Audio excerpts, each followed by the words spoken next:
Welcome into Additional Crew. Nick and Adam here today, speaking with Brittney Greer, writer and director of the film Happy Halloween, which released across all digital platforms on April 14th of this year. Brittney, thank you for joining us. Thanks for having me. I'm excited. I like talking. Absolutely. Perfect. We love talking to people who make movies that will really make any art, so we appreciate your time. Let's go ahead and jump right into these questions. Oh, I was just going to say, loved it. I had a really good time with it. Love fun horror films, slashers. So I have a lot of questions around that stuff, but what a good time. Great movie. Thank you so much for being here. And thank you so much for introducing us to this movie. I appreciate it. Thank you. That's what I tell everybody. It's not like you're not going to have nightmares. It's just fun. Like, it's like you're going to have a good time like that. And that's what I want out of horror movies is I just want to have fun. Heck yeah.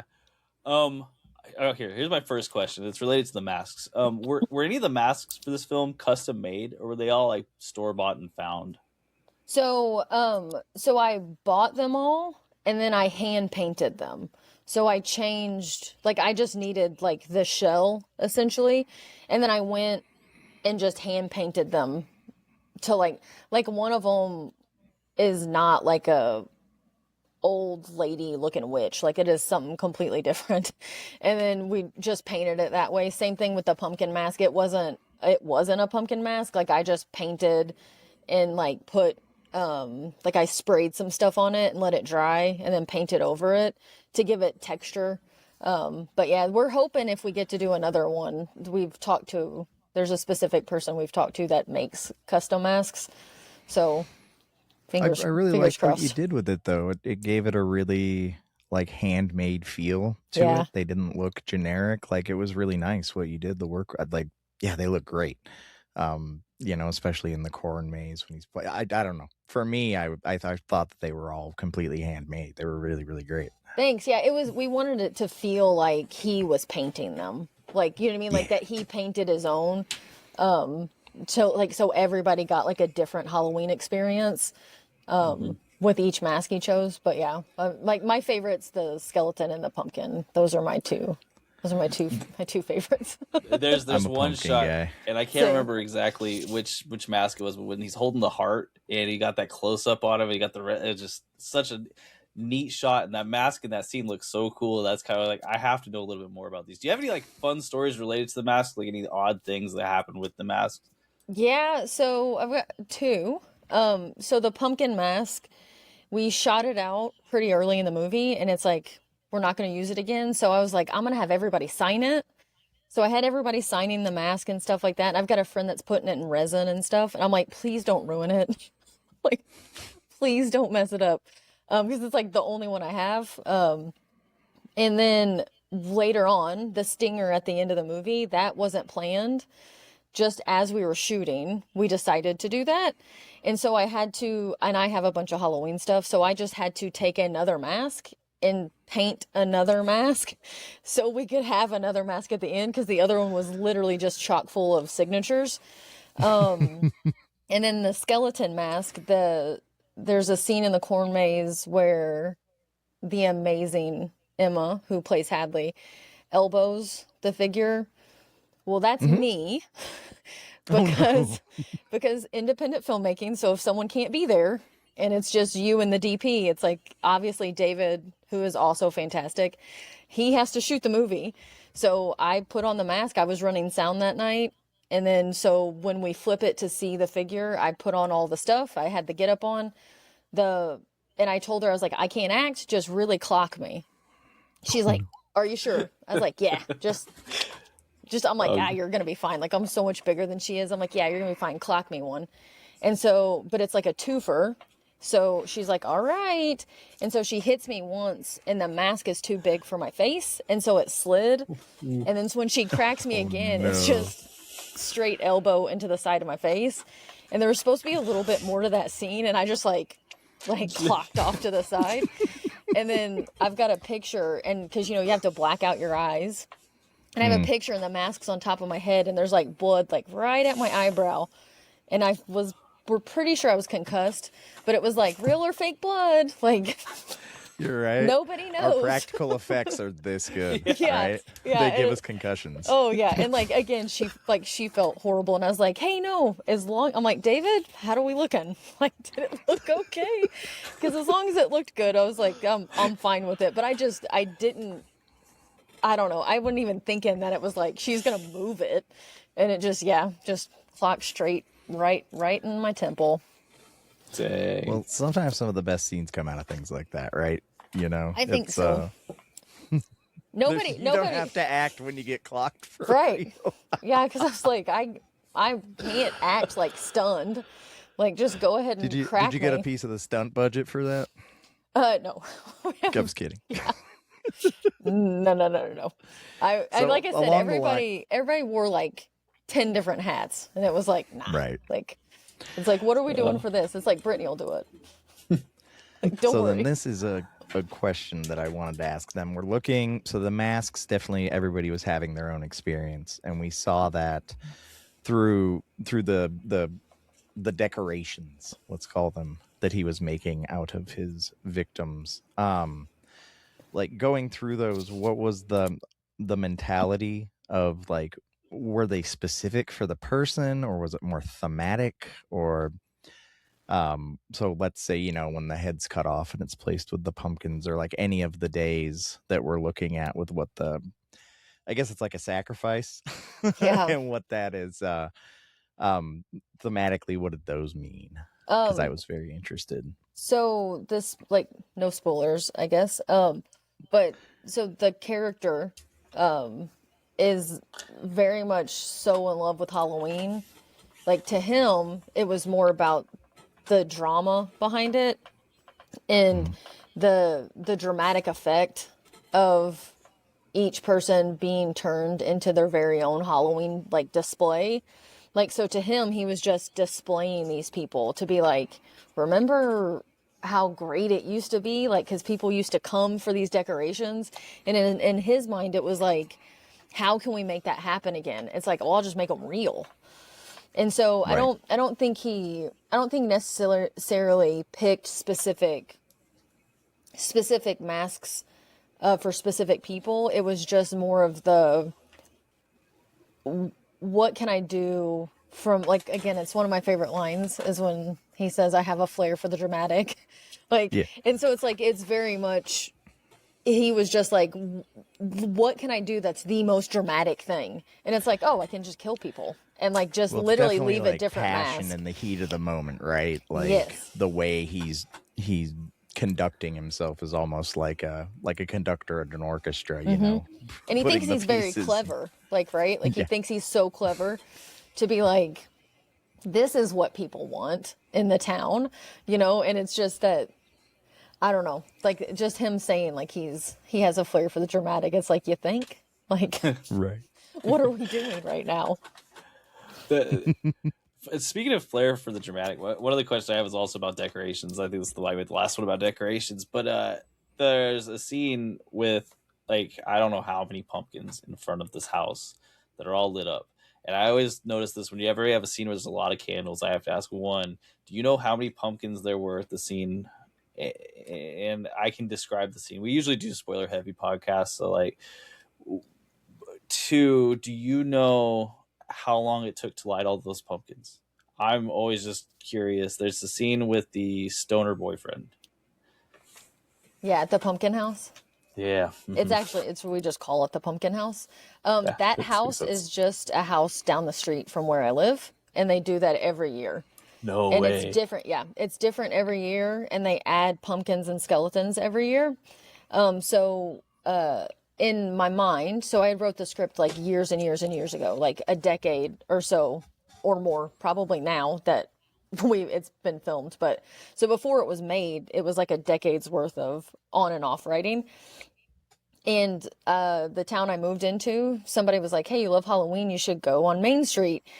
And like, and when I saw it, I was like, in my head, I'm like, this is how I saw the whole town. But not having any money, you can't make everybody do that. And when we shot a proof of concept, like, I literally ran into the guy at my work and just started talking to him. And I was like, hey, could we film like some of a proof of concept? Like, it's a Halloween movie, blah, blah, blah, blah, blah. He said, sure. And then when we decided, okay, now we're moving forward, we're going to make the feature, again, asked him, he's so nice. And he was like, yeah, sure. Like, whatever, come on out. I think it normally takes them about a month to get it all out. And I don't remember if it was between 500 or 600. Like it's an extreme amount. And then like some of them, like the week of Halloween, some of them are real. Like they'll be like up the walkway, they'll be real, but everything else is fake. And then it's like around the backside too. Like we just didn't film back there, but they have it like all the way around the house. So each angle of the house has something. It's like it in my head. That's how their entire town is supposed to be. Is that house? It really showed too. When I saw that house, I was like, oh my gosh, the amount of work that went into that scene. Like that's insanity in the best way possible. Yeah, it's beautiful. It's a beautiful place. And the guy was super nice and let us come back because we did like that daytime shot. And I was like, I want her walking past like during the day, like so there's like a connection. And again, it was just like, hey, could we? He's like, I don't care. Like he's like, sure. He's like, go for it. Well, obviously, you both love Halloween very, very much. Yes, I do. Yeah, there's a skeleton behind me, and you can't see. There's pumpkins. I have pumpkins up all year round. It's like, yeah, me too. Yeah, same thing. I don't know. I love the colors and the pumpkins and the costumes, and reminds me of being a kid. I really like it. And the cheesy horror, you know, yeah. So there's a theme throughout it, and I don't want to call the cops, I call them here inept, but obviously the cops are, not doing a great job at their job. Oh. Was it that obviously the killer was talented at what he did, but I was wondering if there was any sort of because it seemed like he moved in and out of the shadows, and was there a supernatural element to it at all, or? There isn't, but I think with every slasher movie, I think you have to put, I don't know if you watch Talkville, but I love Smallville, and they talk about putting on your suspenders of disbelief all the time. And so I think that's something with every slasher movie, that there has to be a little bit of that to where it's like, that's what's scary about them, right? Is like, they shouldn't be able to be right behind you all of a sudden. It's like, they shouldn't be able to fade into like the black of, you know what I mean, of the night. Like they shouldn't be able to fade into that. They shouldn't be able to take a crack to the face and be up and running. So it's like, I feel like that's just kind of almost, I guess, like kind of like a trope with horror movies, that they all feel like they're kind of supernatural, even though Ghostface and like these guys aren't. Like they're very much human, but they have that supernatural feel to them. And I do feel like the deputies and the police officers, like I do feel like I don't want to say like they're not intelligent. Like I just think it's one of those things that they're all in such disbelief of like, there's no way this is happening, right? Like because the whole entire town loves Halloween so much. It's like, can we just push it aside? Like besides the sheriff, like everyone's like, let's just pretend it's not happening because we need this like how to important happen. The dance is for the community. It's like, what are you talking about? I wouldn't have went. Like real person wouldn't have went. Like I would have just been like, I'm staying home. Right. Like, yep. Makes no sense. No. And I love movies like this because a few times during the movies, I was just calling people out like verbally into my room. I'm like, what are you doing? Which is like, that's bad how decisions. you know you're having fun. Yeah. Every time Mickey, who plays our sheriff, again, love him. He's been in a lot of the stuff we've done. But there's a scene when him and Emma are in the car, and he's like, I'll protect you, like I'll keep you safe. Every time I'm like, don't listen. I'm like, he's lying. Like every time, like anytime we've ever watched it, like during the editing process, like I'm always like, he's such a liar. Like, don't listen. I'm like, you're going to be in a lot of trouble in a few hours. Like, it's going to be bad. I started losing it when Mom's like, oh no, walk to school. What are you doing? No. Yeah, she's like, it's okay. Don't worry about it. Don't worry. It's only 2 dead bodies. Yeah. Don't worry about Once it. we get to 3 and 4, house arrest. But right now, yeah, go ahead. Oh, I love that hothead, you want to walk with the hothead that's like a potential killer? Don't worry about it. He seems like a nice guy. He's a great guy. I have questions. Since we're speaking more about just the general like ways some of these slasher films work, I actually wanted to know what's your favorite slasher franchise? Scream. Scream. Okay. And Yeah, what's your hands favorite down. slasher movie? Scream. Yeah, fair. Hands I down. did Yeah. notice it I with mean, the homage with the texts. Yep. And that reminded me a lot of the initial, like the original phone calls Yep. from the Scream movie. It gave me the same sort of like, oh no, vibes. Yeah. It was great. And I love slashers are my favorite. Like I have like, I mean, I could give you like 20 honorable mentions, but as far as like a franchise is concerned, like what I watch and rewatch the most is Scream. Like I love like Ghostface. Like, I mean, it's a real Top tier. dude. Yeah, it's a real dude. Like he just does that with his voice. But like, I don't know. It would be so much fun to write for Ghostface because it's just he gets to say the craziest off the same thing with Freddy Krueger, right? But his is usually like more crude, where Ghostface's is more violent. But I mean, he said I don't know, like he says some of like stuff where you just like laugh, like literally laugh out loud. Like it's like these are horrible things, and then like I don't know, like in Scream 4, like when he's like she's on the cutting room floor and like it's literally a dead body. Like he's like literally she's on the floor. Like he's like pay attention, you know.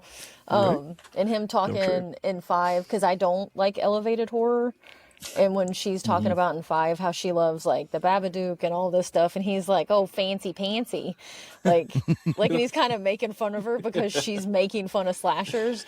It's like he's top tier. Like I love it. Yeah. Favorite franchise, favorite villain, like next to the Joker. Slashers and horrors, my addiction behind me. I have more VHS slashers and horror than I know what to do with. But Scream, one of the last ones ever on VHS, so that's a big one for me to have. So remember the variant covers? I was just about to say, do you have a variant? My friend's got I have some the Drew variants. Barrymore. Do you?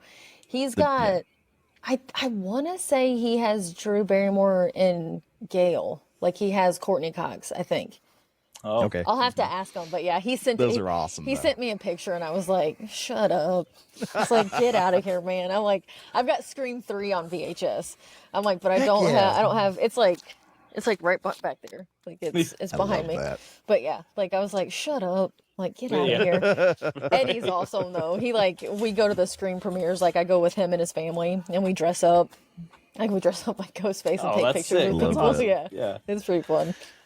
So since we're kind of in this vibe of talking about slashers, so maybe not as much of a supernatural element, but it seemed like, and since we've talked to you, I totally see where it's coming from, but like the town had this ability to infect people with Halloween and like this put them the exact word I don't know, but like they were entranced by it and kind of nothing could be wrong. It's Halloween week, we're just going to keep doing all of these things. And when I was watching that, I thought to myself, like, were you using that as like a vehicle for maybe a future movie or a franchise where around this town that just has this vibe where Halloween, because it felt like the town was like a character in itself.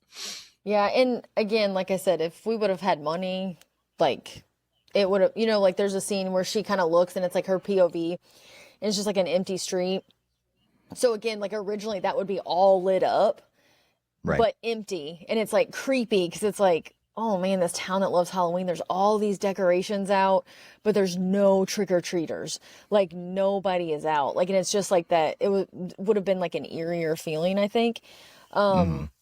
But yeah, I do think the town feels kind of like a character within itself. Because I think I was trying to play into like that nostalgia of like when you're a kid, like, these people are getting to where they're almost graduating. They're about to be like going to college. And it's like, I don't know, it's almost like as you grow up, they tell you have to leave like childish things behind. It's like you have to leave those, like the older you get, they're like, you shouldn't trick or treat, you're older. And it's like, yeah, but wouldn't you much rather kids in high school trick or treating than going out drinking and getting into accidents and doing all this crazy stuff? Like, so I feel like the town, like, I feel like they were almost hypnotized by the nostalgia of like, let's keep this here. Like, let's not lose this. Like, let's not lose this vibe, this feeling of like how you felt when you were a kid. Like, just keep carrying it on. And again, like when I was a kid, that's what you did. It didn't matter if it was a Monday night, a Tuesday night, a Wednesday night. Like, you trick-or-treated on Wednesday and then went to school, and everybody just knew school was kind of like, we're going to give everybody a break because they're in sugar comas. And everybody decorated. It was a huge thing. And yeah, we weren't going to... We used to run house to house, right? Oh, like, yeah. It was a huge deal. Yeah, you would get in a car and they'd drop you off, and you got taken to all the grandparents in your costume. Like, it was a big deal. And like and I think for me too, it's like, I wish I lived in a town, you know, like at Hocus Pocus, like when like the sun starts to set and like there's like the skeleton like that pops out of the coffin and it's like, ha, like laughing, like all that stuff. I don't know. It reminds me of being a kid, and I just felt like with their town, it's like, it almost felt like the town and the grown-ups were like trying to like be like, this is tradition, like, don't lose it. And like, even letting people die, they're still like, don't lose it. Like, we can't cancel the dance. We've never done that. Community's important. Right. Yeah. And so like to them, they're like, we don't care if people are dying. Like, this dance was expensive. They're more like, who's handing out the full-size candy bars this year? Exactly. Yeah. Sit over at Kagan's house. Yeah. Who's got the Hershey's? Like, what are we doing? Guys? But we weren't going to do a sequel. I had no desire, like, writing it. I was like, I don't see anything like past this. Cause I was like, are we going to have another Halloween movie? Like, they can't do another dance. And like, that's what's so cool about this, I think, is the corn maze. And so it's like, we can't do that. But anyways, I don't know, like, as we're doing it, I loved everybody we worked with so much, and the characters that make it. Like, I love those characters so much, and it turned into... I redundantly say this during these sorts of things, but you can tell when people are enjoying the work that they're doing on a movie and the passion put into it, and it makes the movie so much better. And watching this, we could really tell that everybody was having a great time, and that they were, you know, it's this emotion you get watching these people on the screen that's like, that looks like they're having the best time making this movie, and it really kind of locks you in on the characters and really makes you care about what's going on. And so that's awesome. Kudos on that. That was awesome. Thank you. I think everybody had a good time. Everybody acted like they had a good time. I had a great time. I had a fantastic time. Now you're gonna get a text. They're like, FYI, we're not coming back for the sequel. But yeah, like, after we were done, like, we were tinkering around about it, and then we did the premiere, and like having like Emma and Aline like come back, and Graham, like, anyways, like, seeing all these people again together at the premiere, and it's like, me and Emma started throwing out ideas like, what could we do? And then I was like, okay, so the first one's like Scream meets Halloween. And I'm like, and they're all about traditions. So the sequel, if we ever get to do it, we have to have a budget this go around, but it would be I Know What You Did Last Summer meets Friday the 13th. Whoa. And they're at camp. And it's another town tradition. Like, something that they're doing is another town. I do enjoy camp slashers. Yeah, me too. So again, it'll have that 4th of July. It'll have that 4th of July vibe. But same, like, same town, same. So it's pyrotechnics. Like, again, we have to have money, because there's a fun death. Like, there's a pretty fun death that I'm like, it's like David, when he was reading it, he was like, Brittney? And I'm like, I know. He was like, that's how you know you did good. Yeah, when he's like, can question you your sanity, do it? You're like, like, because I did the makeup effects, and so he's like, can you do this? And I was like, nope. We're gonna have to have money, because I can't do it. I was like, there's 3 really big things in here I can't do. I was like, so need funding. There's nothing I love more than good practical effects. Oh, right? That's my favorite. This movie was chock full of them, and cheers, love it. Thank you. Excellent. Yeah, it was pretty exciting. One of them, I don't know, 3 of them I think worked really well, and one of them is near the end, like when it's like pop pop pop, like when a lot of stuff happens. Yeah. And I'm on the ground, like I couldn't even see it. Like we rehearsed it, and it's in a oneer, Like all of that is in a oneer. Oh wow. And we rehearsed it, and we only did 2 takes. We had 2 sheriff shirts. We did 2 takes. Yeah. And I'm on the ground, and we have like a tube with a ball like running up the actor's arm, and I'm on the ground like pumping, and like I love that. yeah, so and then much. I'm like, David, you call it, and I'm like on the ground just like pumping, like I don't know if it's working, because I can't see anything, because I got to stay out of the shot because he's moving with the gimbal. And then he yells cut, and David's like, oh my God. And I'm like, did it work? Like, I'm on the ground, like, did we get it? And he's like, I think we got it. Let's do one for safety, but we got it. And I think he used the first take. So it's, again, that's just fun stuff. Like, you just get that, like, Yeah. like, nobody knows if it's going to work. And when it does, it's like high fives and like gets everybody the best, pumped. right? Like old Savini style. I'm gonna spray blood through a pump at you. Yes, please. Yep. Yeah. 100%. Like, let's do it. Like right in the face. I had a question for you about something that we see a couple times in the film, mostly in Hadley's room. There's an Eldridge USA zine, I think it is, and a poster that are all signed. So I went ahead and like looked up Eldridge USA, so I wasn't just completely. And it seems like it's a film that a lot of the folks were in beforehand. How was that part of this crew beforehand? Like, did you get attached to that, or how did you guys all come together? So we're all friends. Or I say that again, I'll get a text like, Brittney, that's friends is a strong word. That's strong. They're getting mad right now. They're like, stop. I guarantee you, they're like, stop downing yourself. Like that's the text I'll get. It's like, don't down yourself. So sorry for downing myself. But so we did a proof of concept first, like before trying to raise some money. And then our buddy Ryan got funding for Eldridge. So Eldridge was supposed to shoot, and then COVID happened. So it got pushed, and one of the actresses they had couldn't do it because she had moved off or something. And so they got Aline, who plays Peyton, also fantastic. Like I love all of our actors so much. But so they were in it, and like we've worked, like David, who shot Happy Halloween, he shot Eldridge, and I helped I was supposed to just like help David, and then he needed help with makeup, so I helped with makeup like near the end. But yeah, so we're just, I mean, it's our friends. Like we have a very like I don't want to say small, but it's a pretty close-knit like filming community, and especially with indie films, you want to make sure it's people that you like, it's people you can get along with, because it's 12-14 hour days, you're doing weird stuff, it's hot, it's cold, like you're asking people to do crazy stuff and for like either little to no money. So you definitely want it to be people that you like and that you get along with. And I mean, we did self-tapes and stuff like that. Like I think there's only a few people that are in it that didn't do a self-tape. Like, I mean, Aline and Mickey and Chris, we brought over from the proof of concept, because it's like, Mickey was always my sheriff. Aline was always my Peyton. We tinkered about having her play Hadley at one point, because we were having kind of some issues, like finding a Hadley.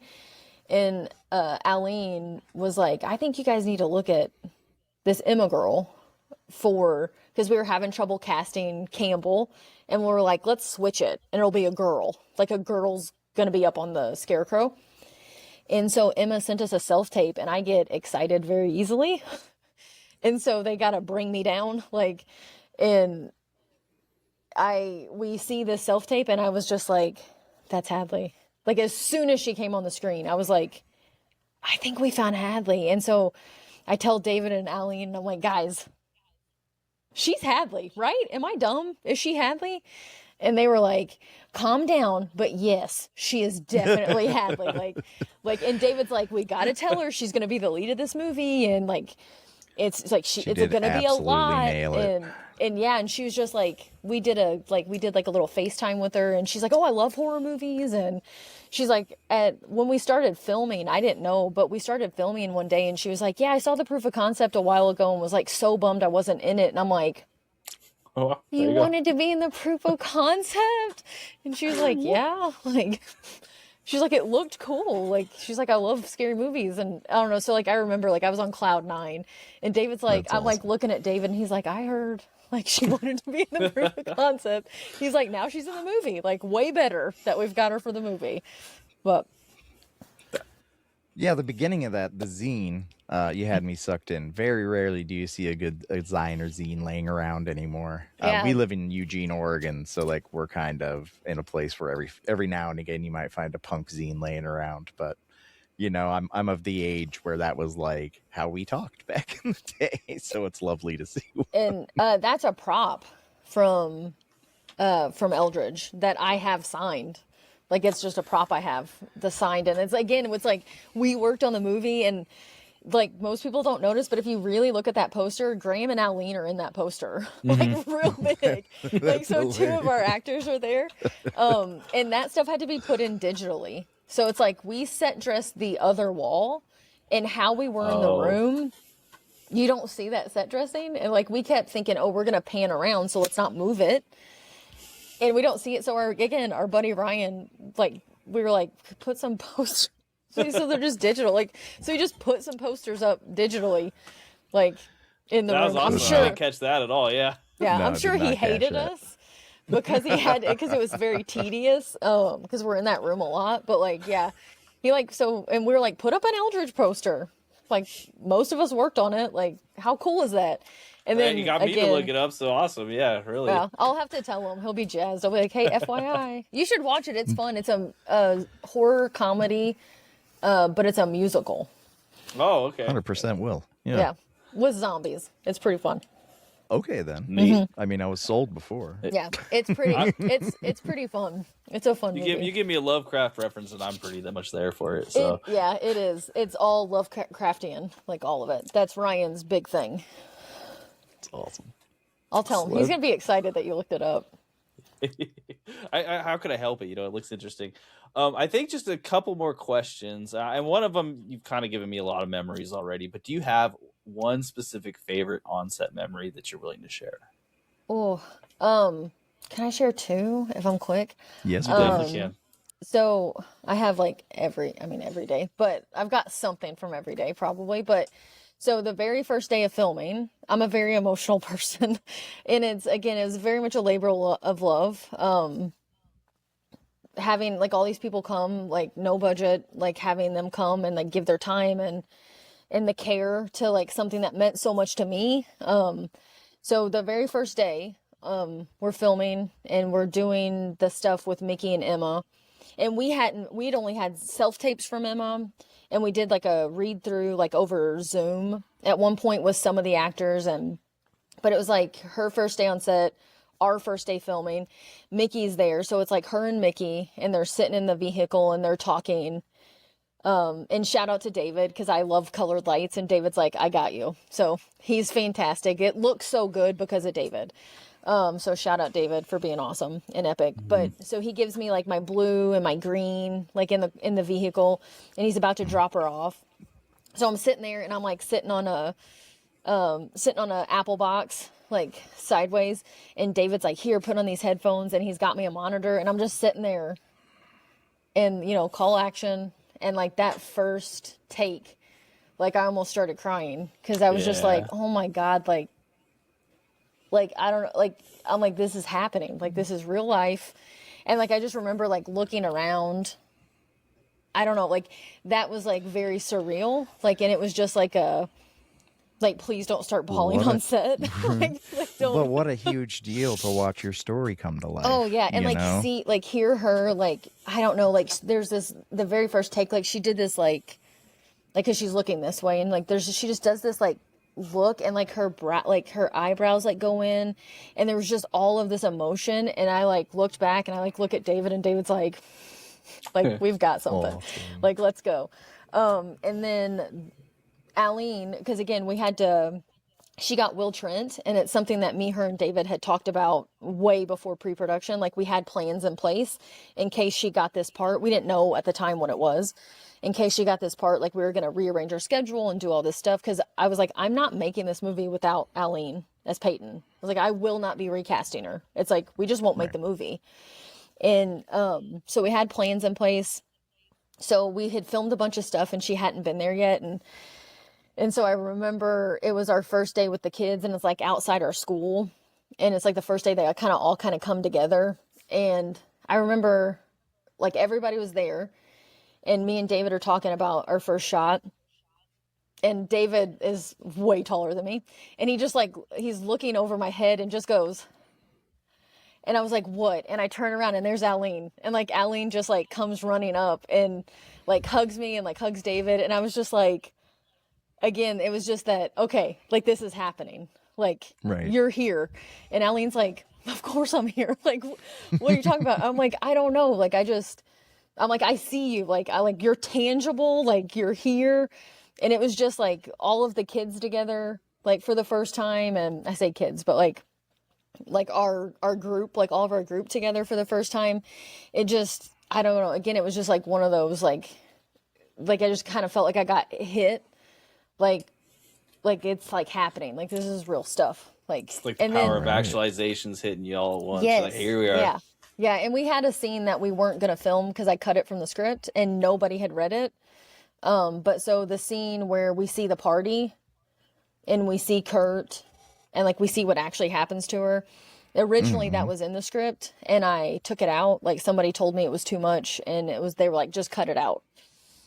And then we were filming and Emma came to me one day and was like, hey, like, I think we need to see that. Like, I think we need to see what happened. And I said, hey, we cut it like originally. And the next day David was like, hey, I know it's not in the script, but I think we need to see what happens to her at that party. And I was like, okay, we're going to do it. Couldn't find the original draft. So I rewrote a scene real fast. And I told Emma, I was like, if you can find me two guys. And Seth which again, I love Seth. He's so great. So much fun on set. And he's just again, he just has natural ability. Like there's just something about him when you see him on screen and when he starts speaking. But again, he had self-taped and it just didn't work out with who we had already cast. And so he was like, I want to be in it. And I remember that day just being so fun because it didn't feel as pressure because it wasn't planned to be in it. And so it just felt less pressure. And it was like me and David and a sound guy and our friend Curtis was there helping us, who had been helping doing sound and doing pictures and stuff like that. And I don't know, like these two guys just came in and like we painted up Seth's face and we got to do some like fun stuff. And like Emma got to like show you who she was before like this horrible thing happened. And she had like her nails done and like her makeup different and her hair different. And so, yeah, I don't know, like it was just another one of those, like, this is just fun. And it didn't feel pressure heavy, I guess, because it wasn't there. It worked so well, right? And it did. It turned out like, because like we were like, oh, well, let's do it this way or this way. And I remember at one point David sent me like an edit or whatever. And he was like, hey, dude, like it worked. Like, because we were like, it was really troubling to watch. Yeah. It's hard. Like, it's hard to do certain things, you know? Because it's like how you have to shoot it. Like you have to shoot it just right. Like just a certain way. And yeah, like, I don't know. Like he sent me like it was really unnerving. Yeah, right? It worked. Yeah. Emma constantly, which is awesome. Yeah. Right? Emma constantly says, this would go through my body. Like, because the knife we had, like she was like standing there. She's like, how did I survive? Because this would go straight through. And we're like, like it's fine. They got you to the hospital real quick. Like you're fine. You got a neat scar from it. We're good. We're good. Yeah, you're okay. Like, don't worry about it. Don't worry about it. Well, Brittney, we really appreciate you being here. We appreciate the conversation. It was awesome. Thank you for making art in this world. You know, this art is what makes everything better. So, like, we appreciate it a lot. Real quick, I want to ask, do you have anything you're plugging for the future? I mean, we have a buddy that's finishing up a project called Aging Predators. Like, that's more of a drama. David shot it and I got to help on it. Again, tight community, around here. And so like, hopefully that'll be coming out soon and hopefully we can get funding. We've got 3 other scripts that we want to do. One of them being a sequel to Happy Halloween. So I want to get the band back together. Like feels like camp, like literally. Right. Well, I hope that you do a lot more work in the space. I thought this was fantastic. I've had a great time talking to you tonight. This has been wonderful. I appreciate it. Thank you guys. Fun. Yeah, absolutely. We again, we appreciate everyone making art. Thank you for joining us, Brittney. If you're staying here, listen for the rest of the review. Otherwise, stay tuned, guys.